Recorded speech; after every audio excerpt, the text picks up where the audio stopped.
Okay. All right. Welcome back everyone dito sa latest episode ng Deep Dive. Paras kami ni Sir Ronald, may ibang ginagawa habang nagre-record kasi we're doing this in between things. Joining you live from Oxford, United Kingdom. Kasama natin si National Treasure Ronaldo Liaman. So, Sir Ronald, pinaka-favorite ka, National Treasure eh. Parang, parang walang naniniwala ron. Kasi parati ka nagre-reklamo na wala kang honorarium. So, National Treasure na lang para wala talaga. Oh my God. Kanina lang dito, nag-talk ako dito sa event sa Oxford. Tapos biglang lumapit ang isang tao sa akin. Sabi niya, um, that was a great speech. What's your name again? Richard or Christian? Sabi ko, what? Even dito, why Christian? I said, of all names. I thought I heard Christian. I said, Richard. Kasi nag-British accent ako eh. Richard. Naging Christian. Sabi ko, ayan na naman hanggang dito. So sinabi ko yung joke na sa Pilipinas, meron kaming healthy rivalry with someone named a certain Christian, hindi Christian. Okay, Sir Ronald, let's get the ball rolling. First of all, Sir Ronald, naka-recover ka na sa episode natin with Justice Scarpio na tell all pala siya, hindi niya aram live. Oh my God. Tagal-tagal natin nag-uusap, di pala niya alam. Sir Ronald, 1 hour, 75,000 views. So easily million views yan eh. So I said, oh my God, kailangan ko tanggalin to. Tapos sa dulo pala, wala rin masyadong halos walang tinanggal si Sir Justice Carpio. Kaya panoorin niyo guys, especially yung part na tinanong ko. Sa caliber ng lawyers, nasaan si Mark Oleta? Grabe yung sagot nila pareho, no? Oh, yung kaibigan mo, si Attorney Palsis, magiging ex-attorney na. So, Uy, grabe ka naman, Sir Ronald. Ano na rin siya eh, Hall of Fame na rin siya. Like me, may kaso oh, na rin. guess ko siya bukas sa 4 Oh, alas. the best yan, the best yan. Kaya ikaw, Sir Ronald, ikaw nang hinintay namin next na kakasuhan kasi Wala pa rin nagkakaso sa akin eh. Parang insignificant ako. Yung feeling ko, wala nice. akong wala akong value. Kasi nga, suicide bomber ka, kaya ngayon ang Kahit, problema, Sir kahit ano Ronald na, eh. balot ko kahit kanino, hindi pa rin ako kinakasuhan. Kaya nga, baka nga si Justice Garpio pang ano yun yung Orleta mauna, mamaya. mauna pa sa akin. Papadisbar na yung mga ex-justices. Imagine mo.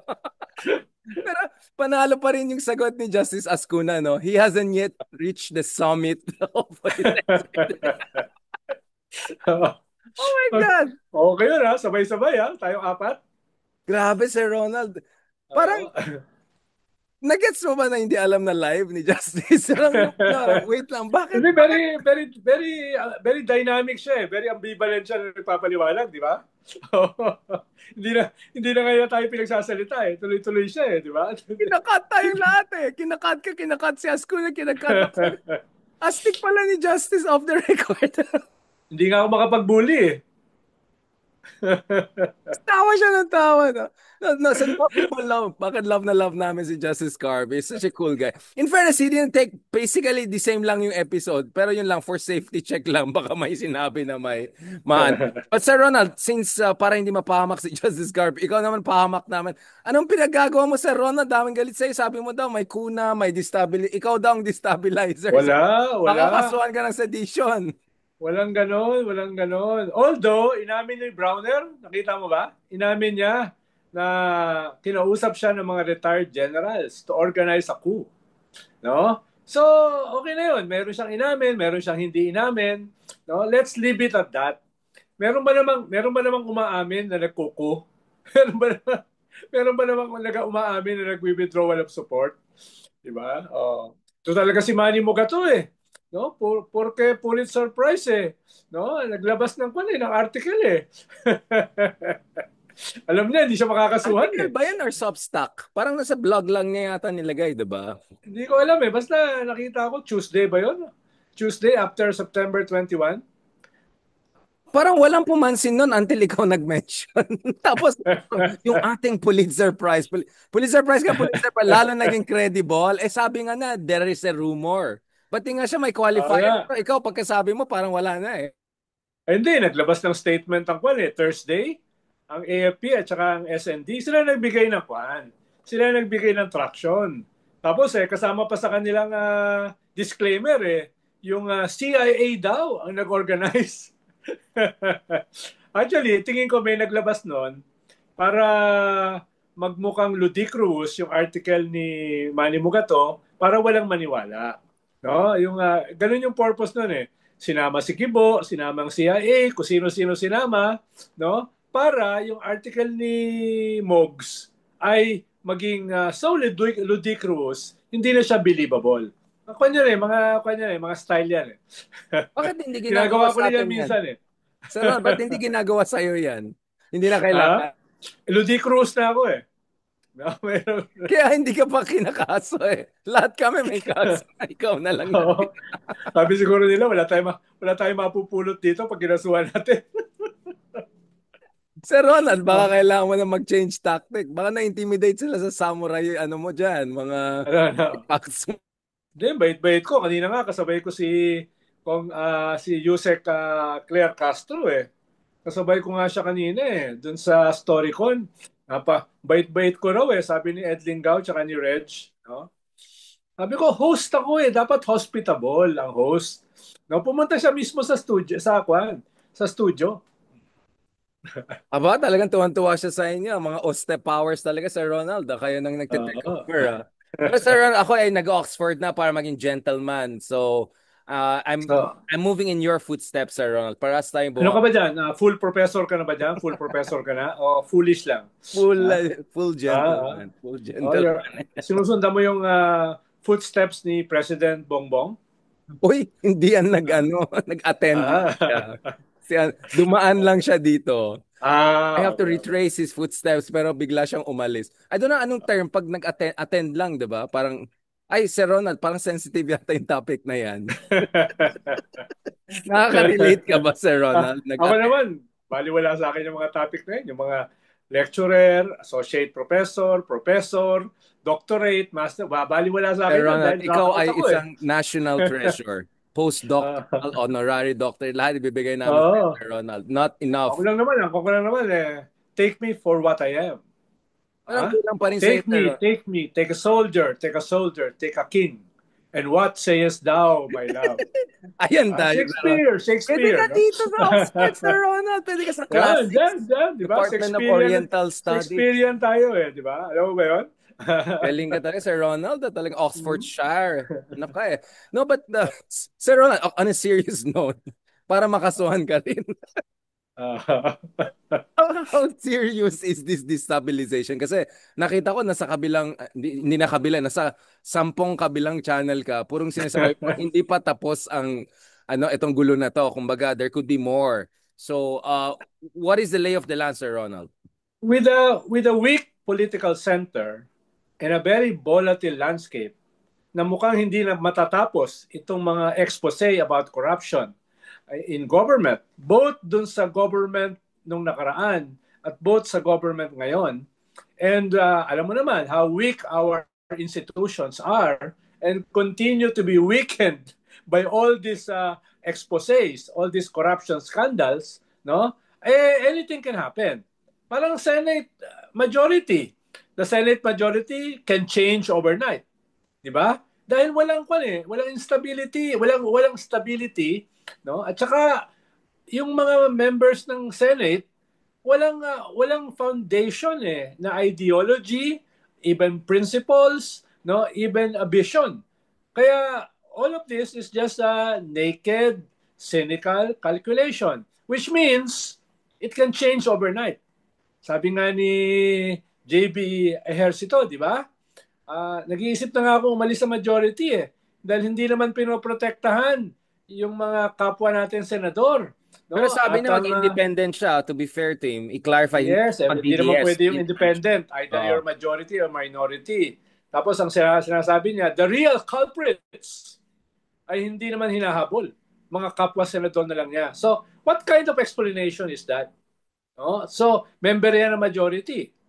Tapos, alam mo naman, si Pia Cayetano, member din ng majority, habang yung kanyang brother ay leader ng minority at yung paborito mong dalawang senador, yung Villar. So, Akala ko Tulfo. with those four, things can change overnight. May 15 kang senador na pumirma to bring Duterte home. without knowing what the ICC is. Dahil kung alam nilang ICC, hindi sila pipirma ron. Unless ang kanilang objective ay more Papogi lang. political. Papogi lang sa detail. I-threaten yung majority na isa sa leader, sinabi, most senators ay tumanggap o gumawa ng insertions. Which means na most of them can be investigated by the Blue Ribbon Committee. Kaya, nagpahiwatig yung iba, teka, no? Teka, pipirma kami rito to send the message na pwede kami magbago ng posisyon. That same message can be sent to the palace na kung didiinan nyo kami dito sa anti-corruption movement na sinimula ng presidente, ay we can change political loyalties easily. So may ganun yung objective loyal. Yung kadal alam naman siguro ng iba dyan na hindi naman uubra yung kanilang pinirmahan sa ICC eh. Lalo pa nga napahamak si Digong nun eh.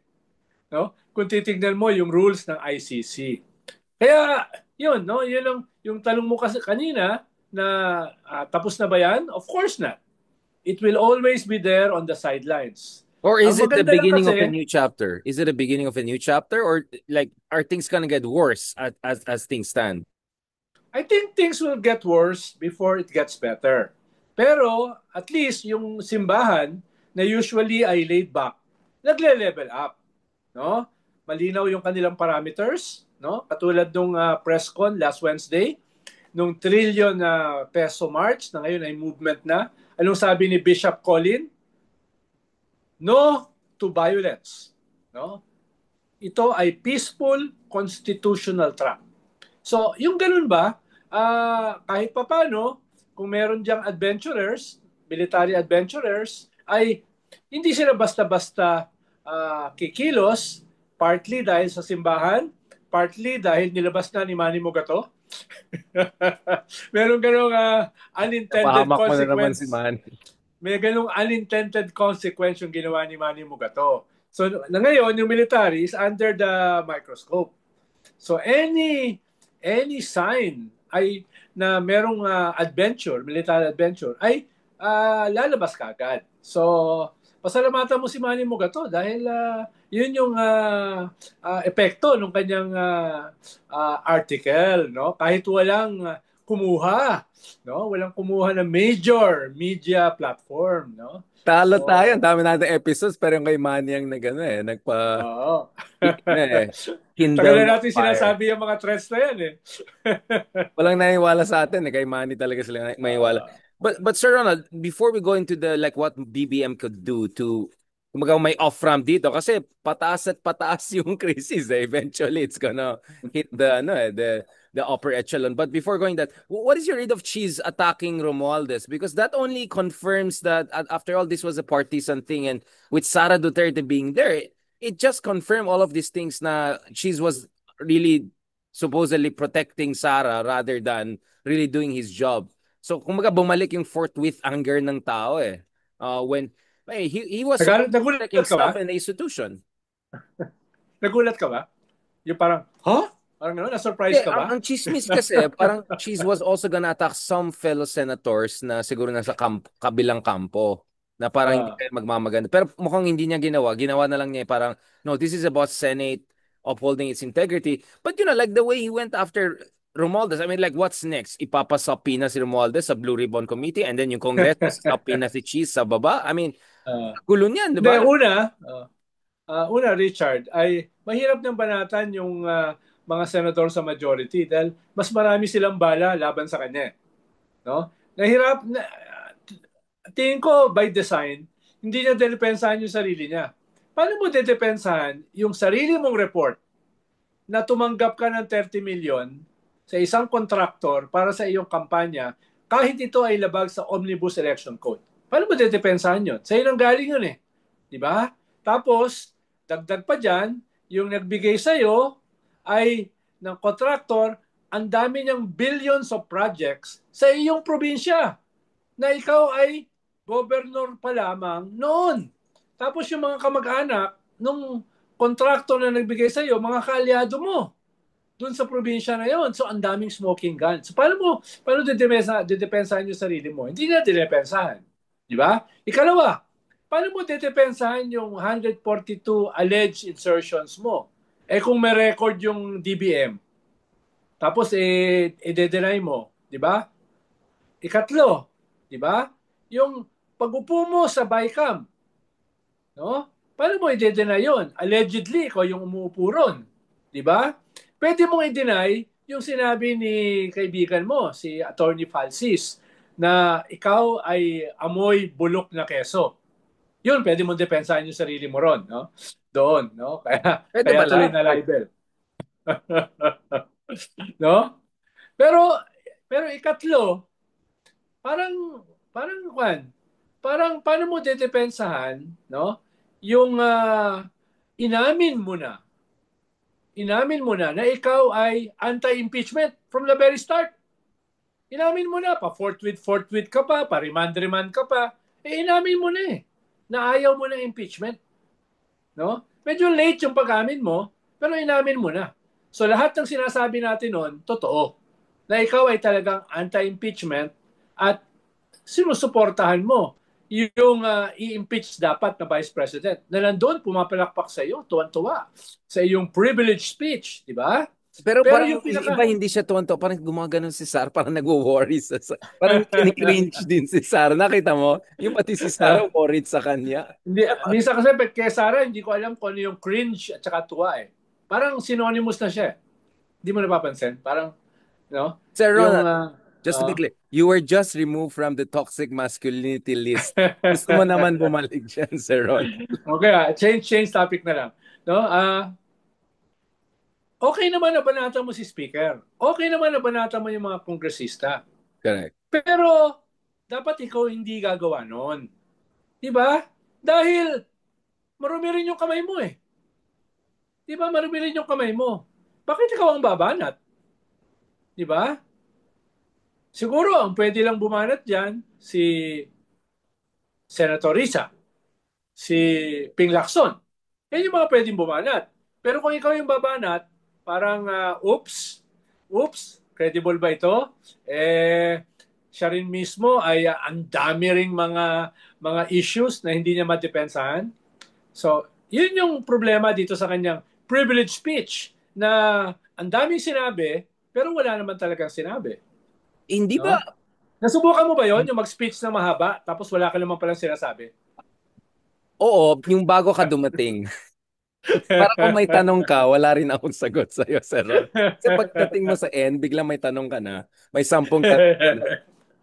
Tatawa eh. Oh, di ba? Siguro ikaw ang Ako, hindi ko alam, Sir Ron, anong klase kang estudyante. Ako, nung estudyante ako, nag-drop out yung mga ibang kaklase ko. Kung alam nila, kay Darian, literally, nag-drop out yung mga tao sa... Uy, nung first year ako sa college, sa Section 1E, hinamon ako nung economics professor ko.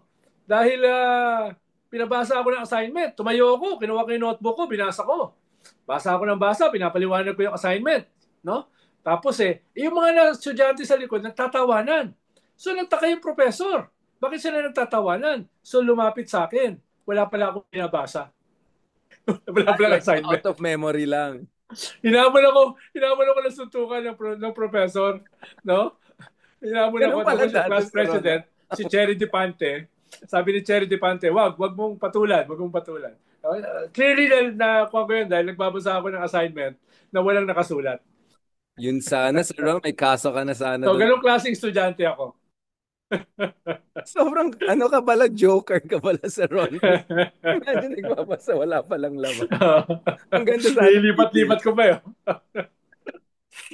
Yan ang mahirap kung magaling ka kalokohan, Sir Ronald, no? Ayun, si Professor San Juan.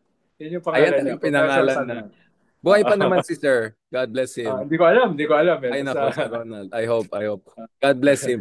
God bless him na na-survive na yung isang estudyante katulad mo, Sir Ronald. Let's talk about the Mark Oleta Diskaya thing. I mean, kanina kami ni Attorney Jez, we're debating this about dapat bibigyan ba ng witness protection or hindi. Parang ang point kasi Attorney Justice, you can still debate na yung elected official ay mas pwedeng maging mastermind kasa contractor. Ako naman point ko is that kung ganyan kakalaking contractor, baka mas powerful ka pa sa mga politicians, Oo. di ba? So Mas mas mayaman ka pa. exactly, baka mas depende pa sila sa iyo, di ba?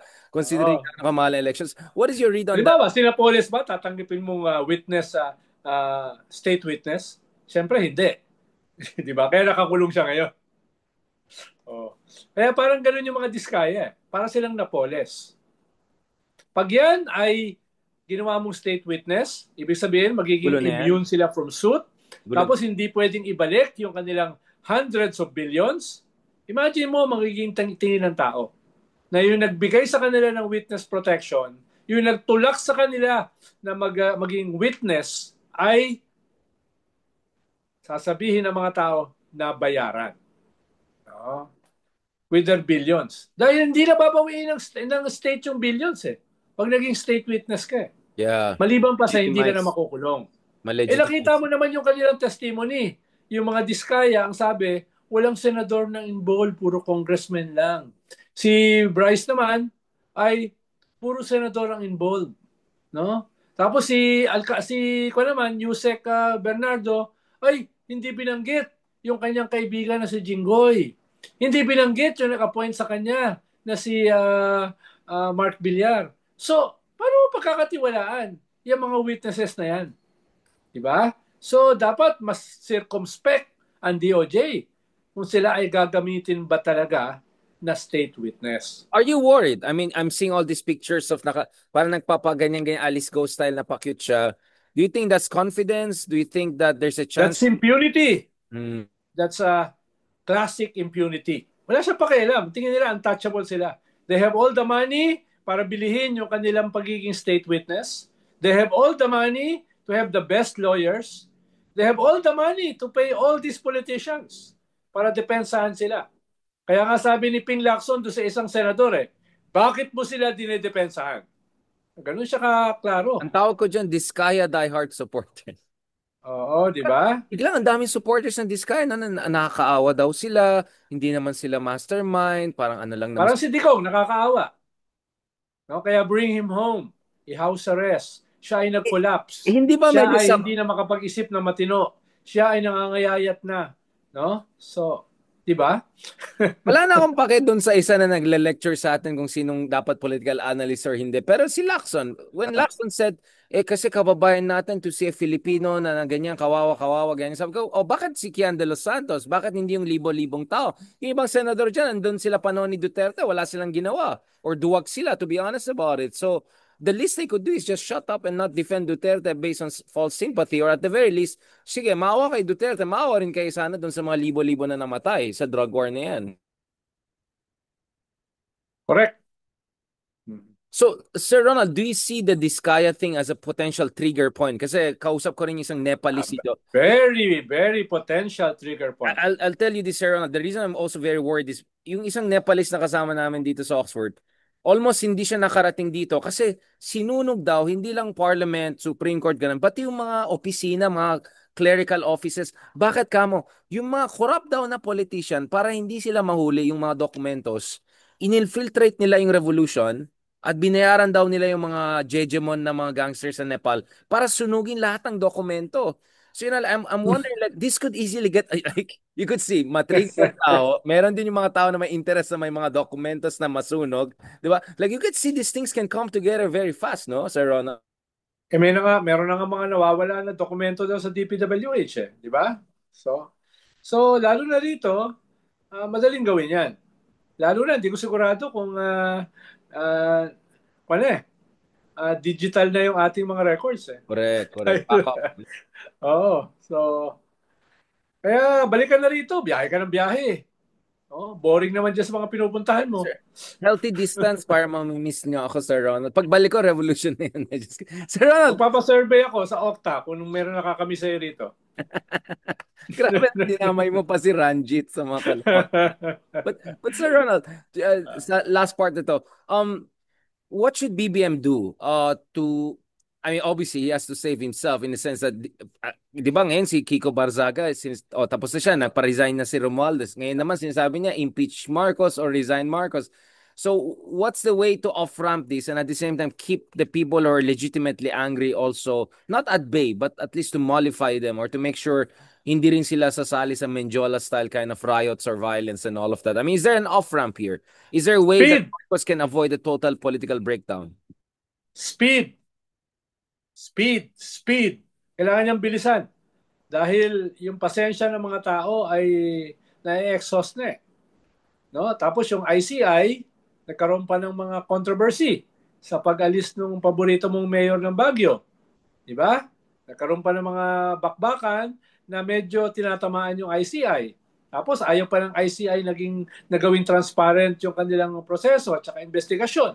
So nagkukan yung iba, lalo na with the statements of Mayor Magalong na pinigilan siya mag-imbestiga na ganito-ganito.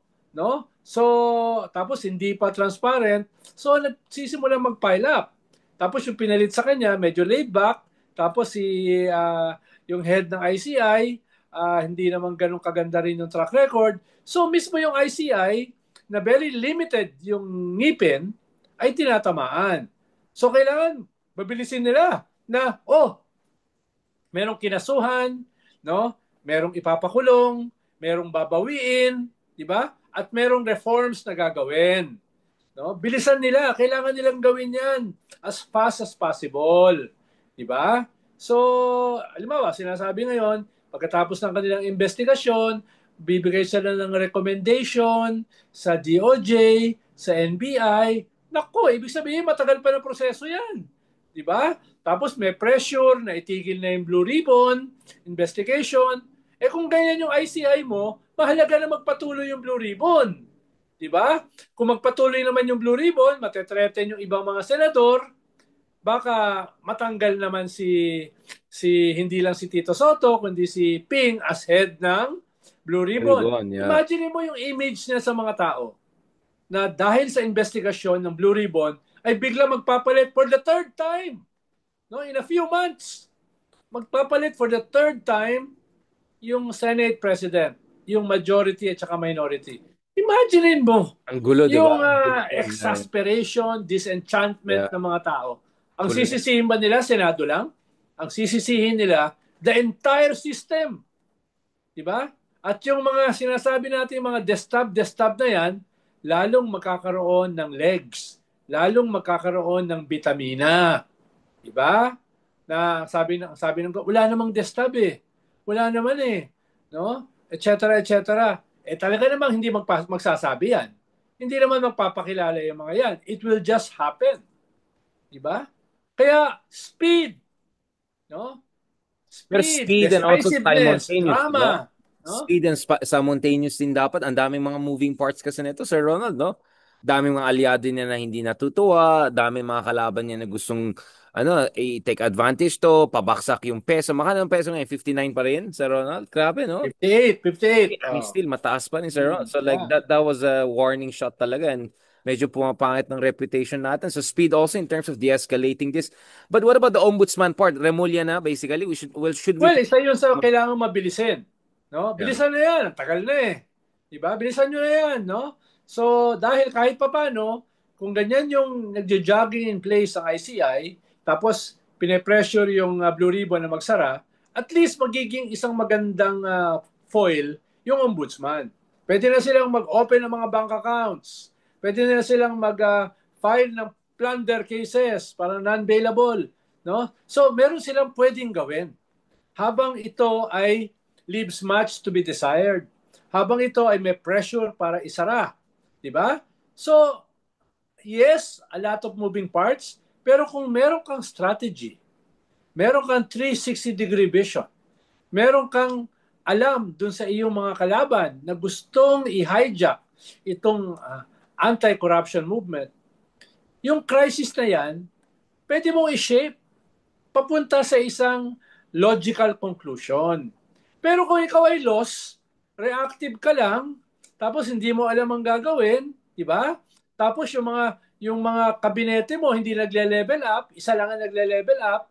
Tapos yung mga spokesperson mo medyo humihingi ng guidance, no? So dapat yan isang kanya you're going into a war. Actually, you're already in a war, di ba? Dapat maganda yung oil ng iyong mga cannons, 'di ba? Dapat maganda yung skill set ng iyong mga commanders. Dapat may isang direksyon ang iyong army, 'di ba? Pwedeng may flanking action, pero dapat malinaw ito yung ating target to destroy our enemies and to survive the battle and win the war, no? I'm not sure kung mayroong nag-iisip ng ganyan. I'm not sure, no? Binibigyan ko sila ng benefit of the Yun nga, doubt. parang nag-ano na, nag-free consultancy, McKinsey na naman tayo. But sir, like, ito yung huli. Like, so, ang tanong ng tao is, sinong unang uwi? Zaldico or Harry Roque? Para malapit na yata sila ngayon geographical. Actually, malapit sila sa amin din dito. Like, we're all Uh, in the same continent yata ngayon, ha? Nagsama-sama. ibabisa dyan sa inyo sa UK. Ay, oo nga pala. Pero, Hindi kami kasama sa oo, Schengen. no? Tingin ko hindi uuwi si Saldico. Tingin ko lang. No? Hindi Like, siya uuwi. forever. Like, Hindi naman, habang nandito ito, no? Habang, paano kasi, tingnan mo, Richard, kung tinapos nila yung impeachment last year or early this year, no? complete pa rin Nabawasan usapan. dramatically yung kanilang crisis. Dahil walang mag-exploit ng kanilang crisis. Walang makikinabang doon sa kanilang crisis. Mas kaya mong i-manage yung House, yung Senate, yung LGUs, di ba? Yung Supreme Court, kung tinanggal mo yung element ng impeachment. Ibig sabihin kung tinapos mo na siya. Ngayon, dahil walang nangyari sa impeachment, di lalong lumalawak yung crisis. Dahil yung i-impeach mo, nakikinabang doon sa crisis. No? Looking back, ha? Looking Yeah, yeah, back. absolutely. The vultures kasi they let the vultures and hyenas strengthen it. That was always a problem. Which brings me to the last point, Sir Ronald. So where does that leave us na neither Team Kadiliman, Team Kasamaan? Like, what can we do to nurture this situation not only to the advantage of the country, which is obviously our advocacy, pero para also to set the tone for a transition to a real good government in 2028, if not earlier. Yeah. Well, una, nakikita mo yung elements of an alternative. Nakikita mo yung elements of a strategy. Nakikita mo yung daan, no? Huwag mo lang ipasemento sa DPWH. No? Pero nakikita mo yung daan. May nakikita kang light at the end of the tunnel. Nakita mo yung potential last midterm election. No? Kung mo, skepticism mo, yung cynicism mo, medyo nabawasan dramatically dahil sa midterm. Kahit hindi siya kompleto. Pero looking at the present landscape, nakikita mo, ikaw nandun ka doon sa September 21. Nakita Yep. mo yung triumph ng hope over despair, di ba? Yung integrity over cynicism. Nakita mo yung thousands of people there, no? Labas-masok. Dala-dala ang kanilang mga anak, no? Matatanda, mga bata, nandoon eh. Ito ay hindi na to mapipigilan. Yung mga wala doon, nasa kanilang mga bahay pero nakikisimpatize, no? Everybody, yung mga dumadaan sa MRT, yung mga dumadaan na kotse na hindi kasama sa rally, lahat sila ay parang bahagi nung ganong klaseng moment. A beautiful, compelling moment, no? At kung yan ay harness mo within the constitutional limits at in 2 years, makaka-create ka hindi lang ng isang movement, kundi papunta sa isang electoral revolution as a trajectory, as a political project. Doon yung pag-asa. No? Dahil hindi lang pwede katulad ng ginagawa natin ngayon na advocate tayo ng advocate of what should be. Dapat maglalagay tayo ng tao na mag-i-implement ng what should be. Yun. Senado, Kongreso, LGUs, at eventually yung mga cabinet, judges na appointed ng executive. Yan yung magiging groundswell, di ba? Yan yung makikita natin na groundswell, wellspring of hope, no? Of dreams, di ba? Yan yung tinatahak natin na dapat alagaang maigi. Kasama natin ang civil society, kasama natin ang simbahan, no? Kaya hindi lang dapat movement, dapat an electoral revolution Strategy. in Yeah. 2028. Anti-dynasty, anti-corruption, di ba? Anti-inefficiency. No? Yun yung tingin kong hamon sa atin. Dahil kung wala tayong magagawa sa 2028, let's all pack up, no? At para tayo, pumunta na tayo sa Oxford. Don't pack up so you don't pack up. Yes, yes. Galing mo ah. Galing mo On ah. Saan mo that natutunan yan? on that very gentlemanly note, Sir Ron, balik din ako sa buhay ko at balik ka rin sa pangatlong interview mo ng hapon ng gabi. Thank you so Oo, much, Sir tigil mo na Ron. yung biyahe-biyahe mo. No? Sir Ron, thank you so much. You are a Kakabalik true mo lang galing Canada, nandiyan ka na naman. No? Thank you so much Oo. as a true national treasure, Sir Ron. And Send talk my to you regards to Harry soon. Roque. No? I Habang thought nandiyan ka. Shakespeare. I thought Shakespeare. See you soon, Sir Ronald. God bless. Anyway, salamat, salamat. Hey.